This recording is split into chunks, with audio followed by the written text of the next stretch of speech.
talk about your health. Living a primal lifestyle. You know, we have Tom from Tampa on the phone. Hey, Tom. Good morning. It's bright and early now, huh? Hey, Paige. Good. Hi, Tom. How you guys doing, Nico? Doing great. Good. Hey, your newsletter's outstanding, man. I'm telling you, man, it is outstanding. And so is the Primal Edge. I love that stuff. I'd never be without it. I mean, I've been on it now 3-4 months, man. I mean, it's just, I can't get over how good I feel. Primal Edge is, people are raving about it. People who are trying it, they know because you can feel it. Would not be without it. Call now, toll free at 1-877-927-6648. Internationally at 727-445-1044. Now your hosts, Nico DeHaan and Paige Clark. Good morning. I'm Nico DeHaan. Welcome to Living a Primal Lifestyle, where we explore a return to a more balanced, natural, wild world to regain our natural health and get back some of our freedoms and our rights. And it's a beautiful day here in downtown Clearwater. In fact, 76 degrees, going up into the mid-80s today, and it's clear skies, partly cloudy. So it's going to be a beautiful day. If you have any questions or thoughts about the show, you can contact me at nico@tfnn.com, and you can reach Paige, even though she's not here. She's at the Bulletproof Conference, leaving for Pasadena this morning. So she'll have lots of information when she gets back. You can reach her at Paige@tfnn.com. And we're taking your phone calls at 877-927-6648. Yeah, so I'm loaning it today, so bear with me a little bit. Wanted to talk a little bit about diet today, just basically, all the different types of diets, because one of the things I kind of think about is how did it all start? I mean, when did people start thinking about what should I eat? I mean, most naturally, people just went out and got food, and that was pretty simple. And I guess somewhere along the line, maybe they had trouble getting the meat or something like that, because we know our ancient ancestors, hunter and gatherers, were mostly all about the meat, and the secondary thought was the vegetables and the fruits and things like that, probably fruits first. Although back in the old days, we know that fruits were a lot smaller, a lot denser, probably a lot more bitter. And as we've gotten along, that we've really made them sweeter, because that's the kind of taste we like. We always are drawn to the sweets, and no wonder that honey was sought after and prized by our ancient ancestors, and still today, of course, that's true. So maybe somewhere along the line, they were eating meat. It was hard to get. Of course, it's more dangerous. So men go out hunting. They haven't come back for a while, and the women are gathering these other things and starting to eat them, and probably learning really how to use these things. Because as we were finding out, we had a show the other day, excuse me, about vegetables. Are they really necessary? And, of course, we think today that they do play an important role, but there have really been no scientific studies done to give us what the benefits are over the meat, because pretty much we can get all our vitamins and minerals and everything we need from the meat. So along the lines, of course, we know that maybe 10,000 years ago in the Middle East, maybe 3,000 years ago in Europe, and maybe 500-600 years ago in America, people switched over to eating a more diet that's based on what we call agriculture. Agriculture is basically just farming, and I think in our modern world, we've really taken it to the next level, where we farm just one single crop. And we know, I was in the pest control business for years, and we know that if you take plants and disperse different plants, you're not going to have a big bug problem. You're going to have a big bug problem if you plant just one thing, because the insects see this, and of course they increase their population because of that. Lots of things happen. So let's go over some of these diets, and the first one I want to start with is called the low-calorie diet. And I think this is probably one of the first diets that was ever out there. Examples of this is the Weight Watchers, Jenny Craig, Slim Fast. The idea behind this diet is to eat fewer calories than your body needs, so that the excess body fat can be burned for energy. So the strategy is really just to count your calories. Not any restrictions on food, so that's kind of like a benefit. It works for a lot of people. Plans are easy to understand because they're structured. Weight Watchers and Jenny Craig offer a lot of personal support, and they also provide meals and snacks which are really convenient. The problem with the diet is that it works for weight loss, but they really tend not to improve your health. It's really not geared on health. So some of these diets really include a lot of unhealthy foods. Because the fat is high in calories, these diets usually encourage low-fat eating, which is really not necessary for weight loss. It really increases your chances for hunger, and it encourages people to really eat higher amounts of carbohydrates. These diets allow the refined carbohydrates, such as sugar and flour. So the following issues can be, a lot of people are sensitive to carbohydrates, and if you're sensitive, you're going to have more hunger, you're going to have more fatigue, you probably get cold, difficulty losing belly weight, you get these weight loss plateaus, and also, and I found this myself, that your anxiety's up and you're irritable. The bottom line is that if you choose any kind of weight loss plan, it may be harder for your body and your spirit than other plans, especially if you're one of these people who are sensitive to carbohydrates. Next one is called the standard low-fat diet. Some people call this the low-cholesterol diets. These examples of this are Dr. Oz, the Zone diet, which is the 40-30-30 diet, Michael Rosen diet, Bob Greene, the Chef MD diet. A belief that eating fat and cholesterol makes us fat and unhealthy became popular in the 70s. And so the potential benefits of this is that people like this diet because you can eat the sweets and the snacks. So this is psychologically kind of reassuring. Some of the problems with this diet is they tend to be high in all kinds of carbohydrates. Even processed foods, artificial foods are usually allowed. The diet is not necessarily designed for weight management, although people try to lose weight on it or may try to maintain a healthy weight on it using the low-calorie version of this diet. This diet is low in fat and low in cholesterol, low in meat, and high in fiber. Some of the recommendations in this diet is choosing low-fat bran muffins instead of pastry, choosing slim milk and non-fat yogurt instead of whole milk and full-fat yogurt, choosing 8 egg whites over whole eggs, choosing whole wheat bread over white bread, choosing vegetable oils over butter, choosing fruit juice over soda, and choosing low-fat pasta over a steak. Some of the problems with it, depending on your choices you make, this diet can be higher in whole fruits and vegetables and lower in refined grains, such as white flour. So that would be better for sure. Next diet on the list is called the the low-fat whole food diet. And this is basically what the Mediterranean diet is. Macrobiotic diet falls in this category. And there's a couple of other ones that usually doctors recommend. The benefits of this diet is that it has a lot of research behind it. Okay, the strategy is to eat industrial kind of agricultural whole foods, low in meat, low in animal fat, and low in cholesterol and high in fiber. Also, there's a lot of potential benefits from that discourages modern processed foods besides the ones I just mentioned. Therefore, it's designated kind of healthier. Stick around. We'll be right back, folks. Welcome back to the show, folks, and I'd like to remind you first to pick up Health Signals newsletter and, of course, the Primal Edge. And a nice article in our Health Signals newsletter on page 18 is about fulvic acid. It's considered the ultimate nutrition booster. We can benefit from fulvic acid when we take it as a supplement or acquire it naturally from coming into contact with more dirt or soil outdoors. As an active chemical compound, fulvic acid works in a way that can help us absorb and use other nutrients better. Because it's able to improve our cells' take-up things like antioxidants, electrolytes, fulvic acid has become popular for slowing down aging, improving digestive health, and protecting brain function. And of course, we have the fulvic acid in our Primal Edge along with the other acid, which is called the humic acid. So fulvic lets things into the cell, humic detoxes the cell, really necessary to get these vitamins and minerals inside your body and acting the right way. So please pick up some Primal Edge on that.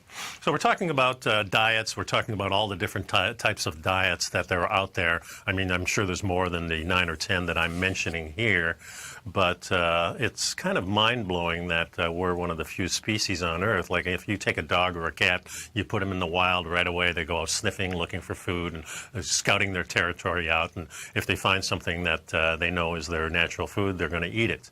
However, as pets, we feed them differently. We feed cows differently.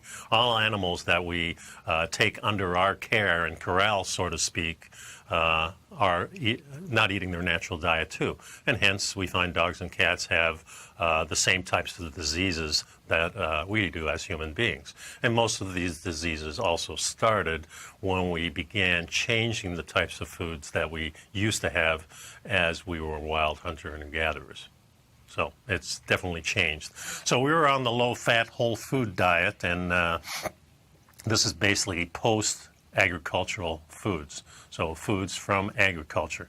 Potential benefits are specifically encourage whole foods and discourages more modern processed foods and refined carbs. Therefore, the diet is definitely healthier than these other diets that I mentioned, which is the low-calorie and the standard low-fat diet. These diets can be high in complex carbohydrates like grains and legumes and starchy vegetables, which can pose problems for people who are carbohydrate sensitive. And I think most people today are, not all of us, but most of us are, because that's the type of diet we're kind of brought up on. This diet is low in the omega-3 fatty acids and high in omega-6 fatty acids.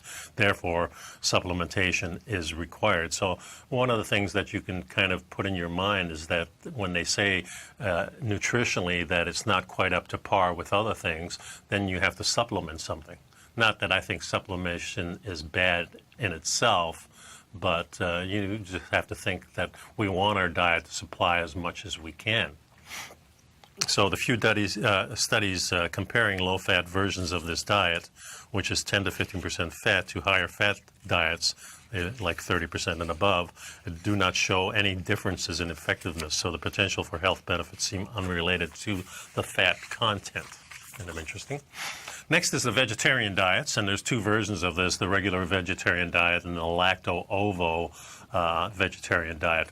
These are promoted by Dean Ornish and Mark Bittman, I should say, and they improve health is among many reasons why people might choose to be a vegetarian diet.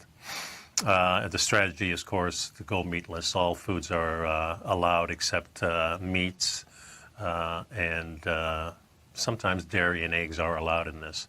Potential problems with this is the deficiency in vitamin B6, vitamin B12, iron, and other mineral deficiencies, and a deficiency in the omega-3 fatty acids.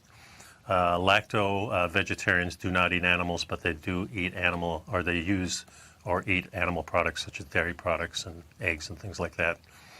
Bottom line for vegetarian diets says no evidence has ever been found that removing meat from a diet improves health. However, there are many reasons why people choose not to eat meat. They may be religious, they may be ethical, and maybe environmental, and there might be economic reasons. Many studies of vegetarians find that they tend to weigh less, they tend to have a lower risk of heart disease, and because they tend to smoke less and drink less and exercise less, they're probably healthier than a lot of people. Eating a vegetarian diet can increase the risk of vitamin and mineral deficiency. And while vegetarian diets do not need to be high in carbohydrates, they tend to be high in carbohydrates because of taking out the meat, and they tend to be replaced with maybe starches, things like that. Therefore, if you're carbohydrate sensitive, you probably have a tendency to gain weight and lose control over your appetite. A lot of times people binge on different things, or they're grazing all day on this. The next diet is the vegan diet, and this is also called the raw food diet, and this is a very popular diet. Among the reasons one might choose to be a vegan is the belief that diet free of animal foods is better for your body. So eliminate all animal products, including the dairy, the eggs, the gelatin, and the honey. I don't know why they eliminate honey, but I guess it comes from animals. Potential problems is, again, the vitamin B deficiency, the B6 and the B12. Iron and other minerals are usually deficient in this diet. Omega-3 fatty acids are also deficient. And fractures, so a lot of times because of the loss in bone density, we find a lot of people on this diet have a fracture. I do have Tom on the line. Why don't you put him on right now? Tom, how you doing today? Hey, good, Nico. How you doing this morning? Good. How's it over there across the bay? Hey, it's great, man. It's Good. great. Just beautiful, another beautiful day out here. That's for sure. What can I do for you? Hey, Nico, I noticed in your newsletter that supplement called CBD, Cat Blue David. I just wanted to get your take on that. I noticed that the cannabinoid, I guess is what they call it. Yeah. It's kind of interesting what that thing was doing there, how they were bringing that out. I mean, it's totally legit, totally illegal and everything. Yeah. But it looked like it, could stop, it's good for inflammation. I guess it's some nerve transmitters in the brain and stuff, too. A lot of studies being done on this, Tom, and definitely they're finding out epilepsy, even things like autism and things like that can be helped by the CBDs from cannabis. And I think we're going to see a lot more studies as the years go by, because now, of course, it's being legalized in many states, and Florida is one of them where we're going to get probably medical marijuana. It's on the ballot this year, and it looks like it might pass also. So I think a lot of benefits can be had from this. There's downsides to smoking, but now they have the eating and they have the vaporizing. So people have to kind of weigh these things and see if this is something that they want to do. Right. It's going to be prescribed, too, so that's the cool thing. I was talking to someone the other day. This guy's around 65, 66, little Asian guy. I mean, he's in incredible condition. We got to talking a little bit. He says he takes honey morning and night. He says he'll take a scoop of honey in the morning and also one at night. Sure. Yeah. Well, honey's cool because it is processed in the liver, so it really bypasses most of the things that will spike insulin. So you really don't get that reaction in 99% of the people. So, yeah, I'd use honey quite a bit also. Okay. Thanks a lot for your call, Tom. All right. Thanks, Nico. Okay. See you later. Folks, we'll be right back. Pick up some Primal Edge, pick up our newsletter, and we'll be right back. And welcome back to the show. So we're talking about all kinds of diets. We covered the low-calorie diet, the standard low-fat diet, which is also low in cholesterol, low-fat whole food diet, which is more of the whole food type of thing. We covered vegetarians, and now we're on the vegan diets, which is the raw food diet type of thing.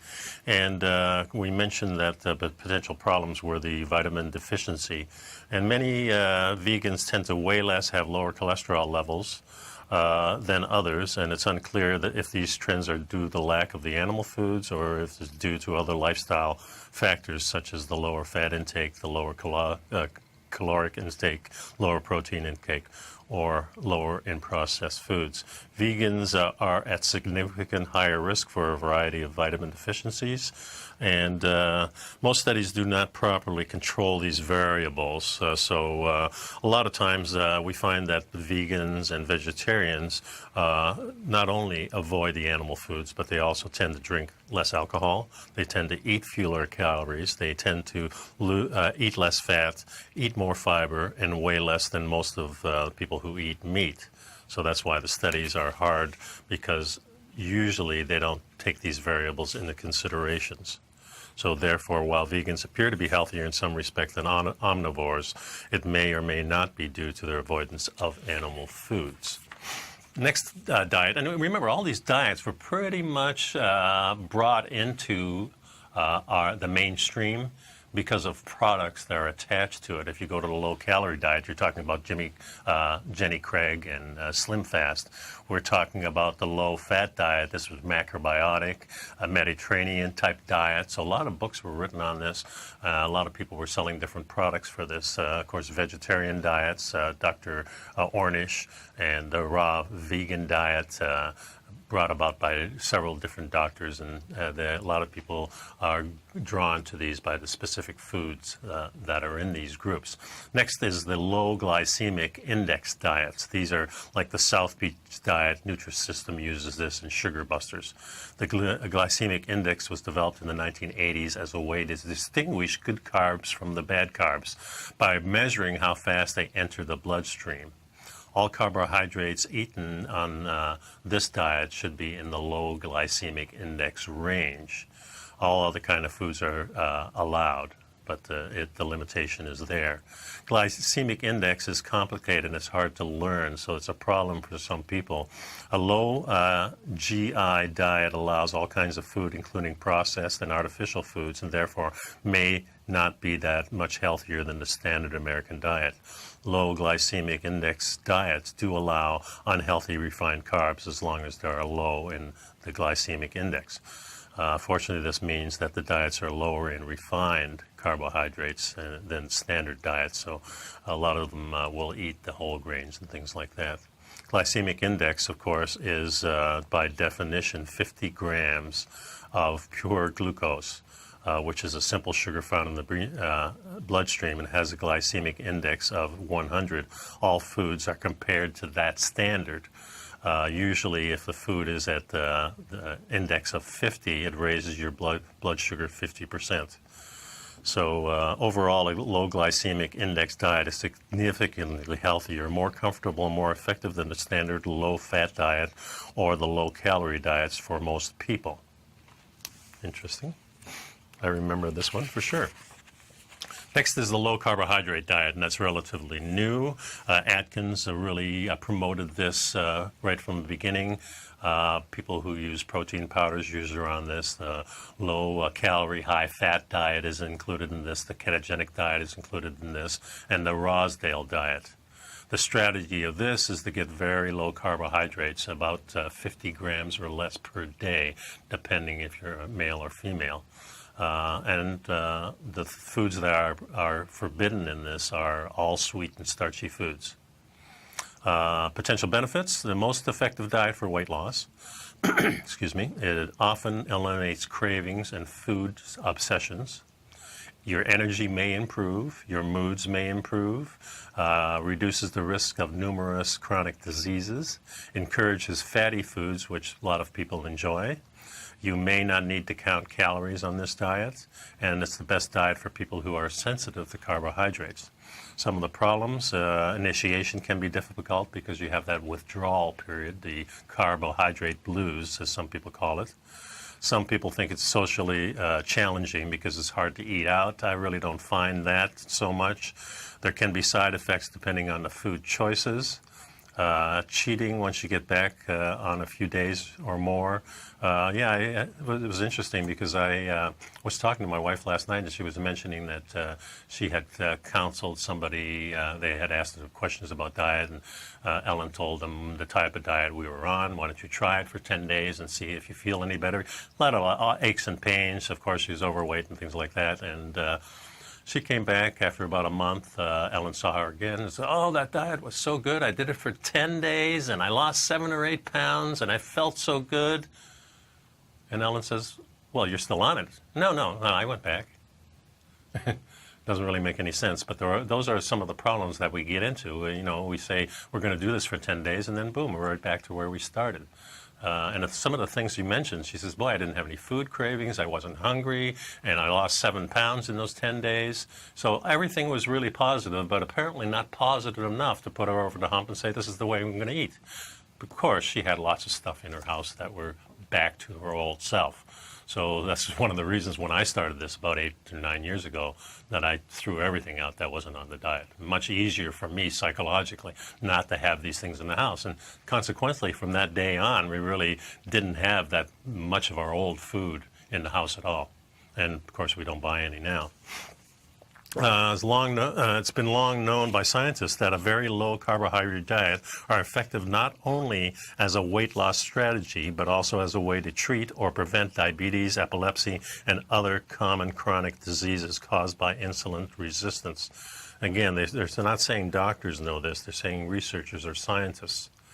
Most doctors don't know this, it seems like. Bottom line is very low carbohydrates diets are best overall diet plans for weight loss, especially for those who are carbohydrate sensitive. These diets are also very effective in the management of type 1 and type 2 diseases. Low carbohydrate diets stabilize insulin levels, and therefore these diets can be used successfully to manage all kinds of chronic health problems, I should say, which are associated with the high insulin levels. So you can see how a low carbohydrate diet is one of those diets that really is a health promoting diet. And this is one of the reasons that I'm on this type of diet. Yeah, we're coming up on a break, so I think I'll save the last couple for the next. I would like to remind you to pick up some Primal Edge, pick up my Health Signals newsletter, and I think I mentioned the other day that at the back of the newsletter here, I bring this up, I have a nice article on meal times, which what time is dinner? We're so used to having our 3 meals a day. It's nice to go back in history and see what really people were doing throughout the ages. So pick up the Health Signals newsletter and educate yourself a little bit, and a lot of fun articles in there and a couple of good recipes too. Okay. The number here is 877-927-6648. As I mentioned before, Paige is out at the Bulletproof Conference in Pasadena with Steve Aubrey and a lot of other people out there from the Healthy Fit Club went over there. I'm the one left holding the bag here, so stick with me, folks. I'll be right back. Welcome back, folks. We're talking about different kinds of diets. Of course, we had one main diet before agriculture, and after agriculture, then we had the standard type of what we call a traditional diet. I lined up these diets kind of how they came about.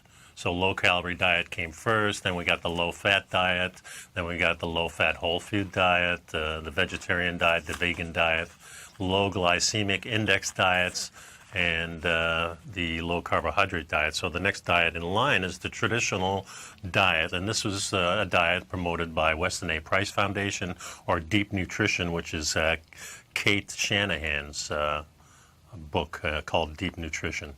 You can find Weston Price at westonaprice.org and Dr. Kate at drkate, that's CATE.com. Of course, the strategy in these diets is that this is how most people ate between the time of the birth of agriculture, about 10,000, maybe 5,000 or 2,000, depending on where on the planet you were, and the birth of industrial food. So about 150 years ago, we entered the industrial age. And so this is the food that traditionally was eaten by people mostly. And actually, what the big thing about this diet is the preparation for certain kinds of foods. So the foods are healthy meats, animal fats, and eggs from animals that are fed their ideal diets. Pastured, raw, fermented, full dairy products. Traditionally processed, soaked, sprouted, fermented grains and legumes, vegetables, fruits, nuts, and seeds, and discourages the use of seed oils such as canola, corn, and flaxseed, and no soy in this one. Potential benefits specifically encourages whole foods and discourages modern processed foods and refined carbs. Therefore, the diet is substantially healthier than the typical diet. Eliminates soy, which is a potential health culprit for many, many people. Traditional processing of grains and legumes to reduce the anti-nutrients in these foods and improves the nutrient availability of these foods. Compared to other post-industrial diets, this diet is much higher in the omega-3 fatty acids, much lower in the omega-6 fatty acids, and providing a very rich balance there. Potential risks in this is the diet is nutritionally rich. Therefore, if you're having trouble losing weight on this diet, you may have to reduce the fruits and starchy vegetable intake, the dairy intake, or maybe even counting calories. Of course, Weston Price was the dentist who studied the dental health of traditional societies all around the world. He found that people who were isolated from modern civilization had strong, straight teeth, free of decay, and that they were healthily, very healthy traditional people. They were healthier in general than people who ate the modern diet of today. He looked at what these diets of these healthy nutritionals had in common with others, And so that's how he came up with the diet, and he really delved into the processes that they used of pickling and fermenting and using the types of vegetables and grains that we use today and that our factory farms and people tend to get away from. Remember, if you're my age, you probably remember your mother soaking the beans and soaking their grains before they use them. And this is to get rid of some of those things that we mentioned. So traditional diet, really good diet, still using some of the agricultural foods, which I don't use anymore. But you can see that we're going down the road here. The low-calorie diet, much healthier. Traditional diet, much healthier. Next diet on the list here is the Paleolithic or Paleo diet. Examples of this are the Paleo diet, the Primal Blueprint diet, the Paleo Solution. Lots of different versions out there. A diet of whole animal and whole plant foods, free of dairy, grains, and legumes is what our ancestors ate for nearly 2 million years. Eating only pre-agricultural foods. So these are foods that are not farmed. Foods that are in this are, of course, meat, poultry, fish, fruits and vegetables, nuts, seeds, and eggs. This is a very simple diet to understand. There's nothing to count or memorize. Even children can easily learn this dietary pattern. Because this way of eating completely removes numerous known dietary culprits, including gluten, dairy products, artificial ingredients, refined carbohydrates, soil, alcohol, I don't know about, refined vegetable oils, and of course processed foods. Many people feel significantly better in lots of different ways.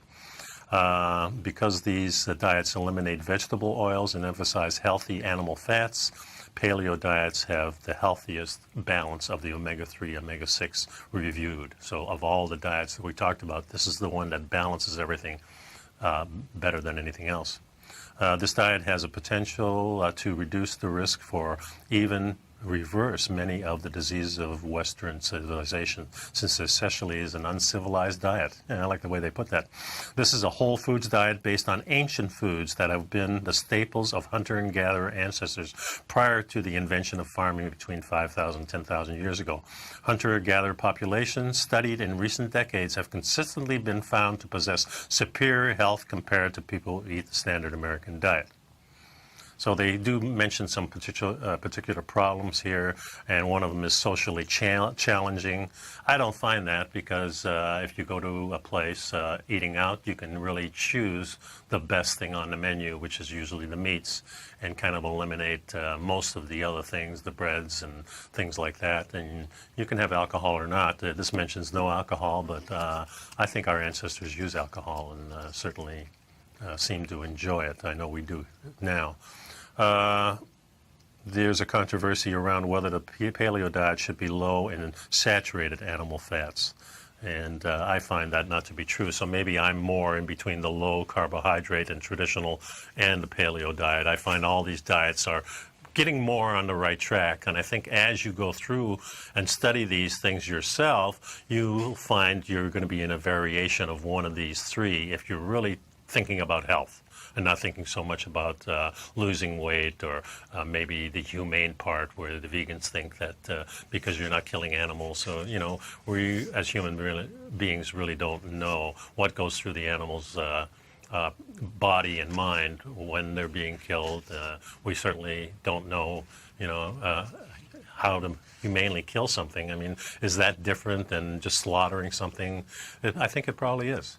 So these are some of the things that you have to decide for yourself. But I find the whole process of the animal eating the grasses and the leaves and things like that, and then us eating the animal to get that nourishment is a much healthier way. For me, it's really changed the way I look at food, and it's really changed the way I think about things.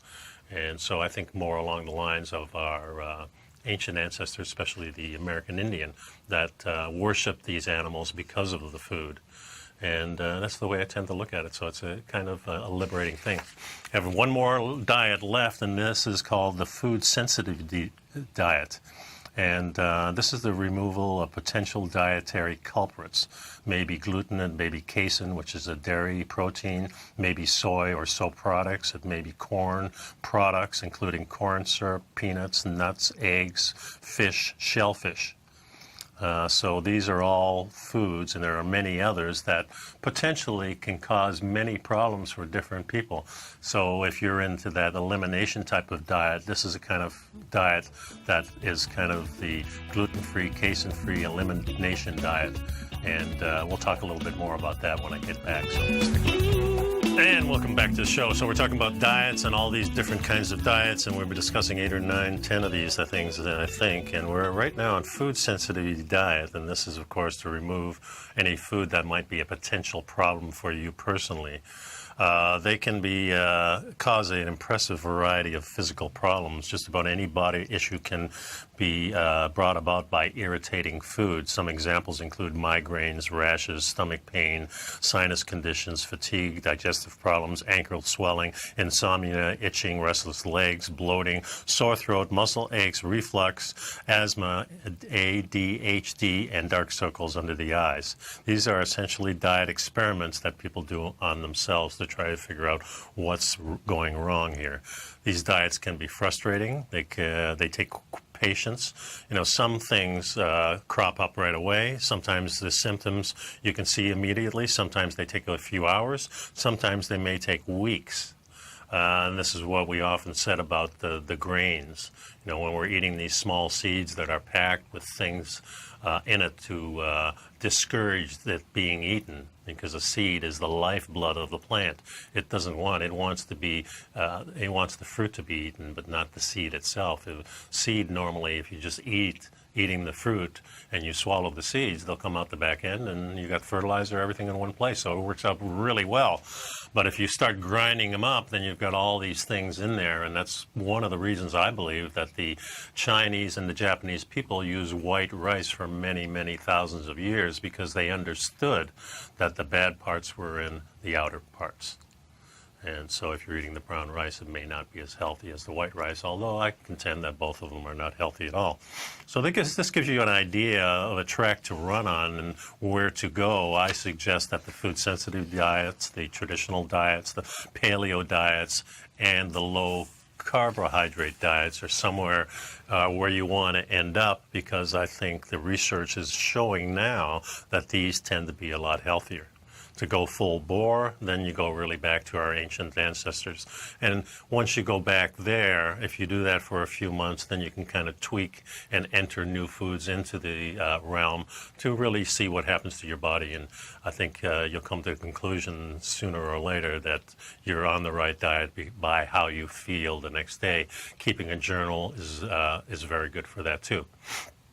Now, I do want to mention, too, that if you've been listening to the show, I've been on this cleanse for the last 9 weeks where I do these coffee enemas and do 3 enemas in a row, having a bowel movement before, then doing the 3 enemas. First one to clean you all out, the second one using coffee enemas, the second one to really get up there deep, and the third one to finally clean everything. And it's been going along really well. Twice a week I do this, and then the 9th week, and I've heard of this happen before, where all of a sudden you get a discharge or a void and it's completely black. And that's what happened to me in week 9. It was quite shocking. I mean, the toilet was completely black. I goes, oh my God, that was inside me. So it was quite eye-opening. And then on Wednesday, when I did my regime, then it was the last one was completely clear. So we'll see what happens from here. But I am really happy I'm doing this, because I really do feel the high energy from it, and I feel really clean, of course, and along with my diet, I'm feeling better and better, and of course the saunas that I'm taking. So I encourage people to look into these things and find out if this may be something that you want to do to really go to the next step to be healthy, because we know there's lots of poisons in our food, in our soil, in our air, in our water, and just our social structure just brings these things about. So I appreciate everybody sticking around. Thanks a lot. Paige will be back, I hope, for the next show. She's in California right now at the Bulletproof Conference. She may go up and see some friends up in Northern California. Don't know yet, but whatever happens, I'll be here. And thanks a lot for sticking around. And you folks have a great weekend, and we'll see you next time.